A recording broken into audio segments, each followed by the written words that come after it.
इसकी दुआ थी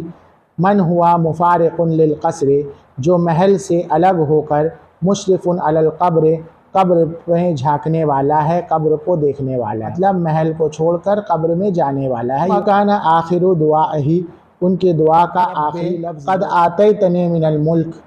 ए मेरे रब तूने मुझको हुकूमत अता की,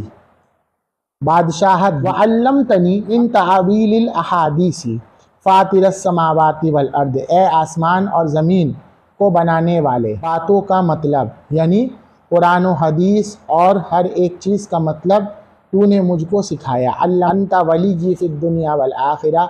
तू मेरा दुनिया में और आखिरत में क्या है, मेरा ज़िम्मेदार है। तवफ़नी, तू मुझको वफ़ात दे, मौत दे, मुस्लिमन इताअत गुज़ार बनाकर, व अलहिक़नी बिस्सालिहीन,